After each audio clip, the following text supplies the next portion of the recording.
Good afternoon folks, welcome to Visordown and welcome to Sweet Lamb, where today we have been testing KTM's relaunched and revamped 790 Adventure. So a bit like the 790 Jeep that we were riding yesterday, this bike was around and then it wasn't around and now it's back. It's been sort of superseded by the 890 Adventure, which of course has got the 890 Adventure R sibling. But what this offers riders is a slightly more cost-effective way into KTM adventure bike ownership. So it is £9,999.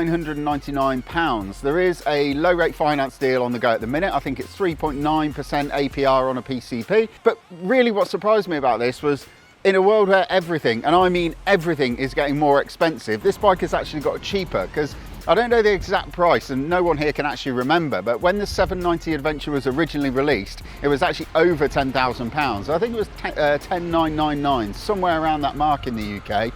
And this is £9,999. So like I said, in a world where everything is getting more expensive to buy and to run and to everything else, this bike has actually got cheaper.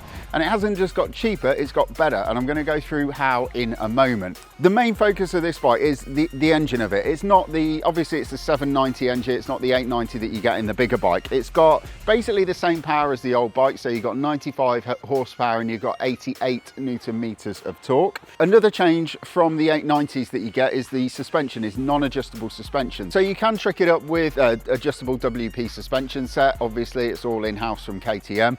But really, for me today, riding on-road and riding off-road, the standard settings on this have been absolutely spot on, as you'd expect from a KTM adventure bike. Another good thing about this bike, and I remember this from when I rode the original 790 quite a long time ago for Visordown.com, it wasn't the gutsiest of motors. There are some adventure bikes out there sort of in this middleweight capacity range where you can put it in first gear, you get to the bottom of an incline and you can just the tiniest little trace of throttle and it'll just dug its way up to the top of the climb and get you to the top. The old 790 wasn't quite so good at that, so you'd get to the bottom and you'd need to use revs and you'd need to slip the clutch to get to the top of whatever obstacle it was going to get you over. When they brought out the 890, what they just didn't just increase the capacity, they gave the engine a heavier crankshaft effectively. They increased the rotational mass by, I think it's about 20%. There were other changes, but that was the main one that you felt when you were riding it. The thing that I really like about this is that it's got that heavier crankshaft in it, so it's got more rotational mass, so it increases that low end torque feeling that you get, and it does feel a lot torquier at the bottom than the old 790 ever did. Everything else really is exactly as you'd find it on an 890. You've got all the fun of all the riding modes, you've got the quick shifter plus, you've got the motor traction control. So you've got all the electronics locked in the dash there. And I'm going to take you through some of the prices for those now, because obviously it's the same with KTM, you have to get them unlocked by a dealer. So if you wanted the full-on rally pack for this one, you're looking at $335.61 for the rally pack on this model. If you're looking for the quick shifter, it's a £361 upgrade. If you're looking for the MSR, the motor slip regulation, it's 153 quid. And if you want the cruise control, it is £252.79p.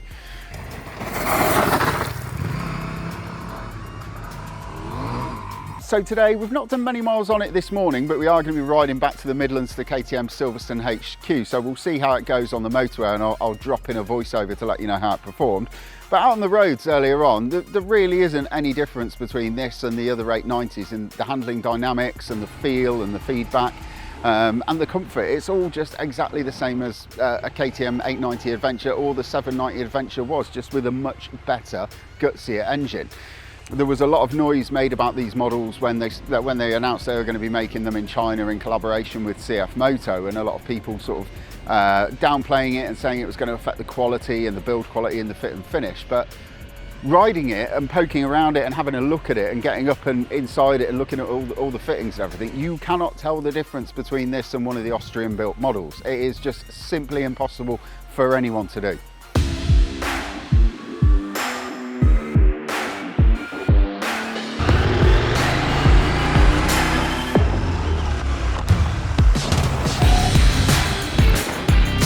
So obviously today we've been here blatting around Sweet Lamb, a place that I was last at on the KTM 890 launch when we were riding the 890Rs. The suspension on this, it isn't as high spec as the 890 or the 890R, but in all honesty, I didn't notice much difference. I know there are going to be riders that are at a higher level than me who would probably be able to put their finger on some of the differences between this and the upper bikes in the range, but for me it was absolutely fine. One thing I did like was how benign the handling was. If you get a little slip or a slide from the front wheel and it's starting to lose grip, it's not, on some off-road bikes that I've ridden, you get a little bit of movement from the front tyre, and as soon as you realise that the front tyre is losing grip, you're already lying on the floor. And that wasn't the case with this.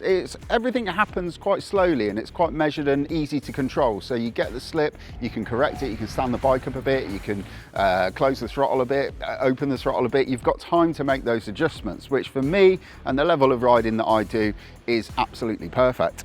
And just like all the other KTMs, the off-road electronics are really flattering off-road. They don't hold you back. So you put the bike in the off-road mode, you've still got a bit of ABS to the front wheel, but it's tuned for off-road riding. So it's tuned for gravel and mud and loose surfaces. And the ABS to the rear wheel is turned off. You've still got traction control in there. And I didn't turn any of the traction control off today. I just had it on that off-road traction control mode. And you can slide the back end of this thing, pretty much as you want. And then just as you're starting to get a little bit too far around, the system will jump in and scoop you up. So after we'd been hooning around the excellent off-road centre of Sweet Lamb, we did get a chance to head back via some A roads, B roads and also dual carriageways and motorways. And just like its predecessor and the old 790, the new one is excellent on the motorway. The screen is a little bit on the low side. If you're any taller than me, you're going to be looking at getting the optional accessory slightly larger touring screen, but overall it's pretty good. Some handguards would be a good idea as well if you're going to be commuting through winter, just to keep the wind off the backs of your hands. But overall it's not too vibey at 75 miles an hour, and when we were on the motorway I did notice that we were doing about 75 or 80 and we were getting fuel economy of between 45 and 50 mpg, which for a fairly small parallel twin cylinder engine at that sort of speed I don't think is that bad.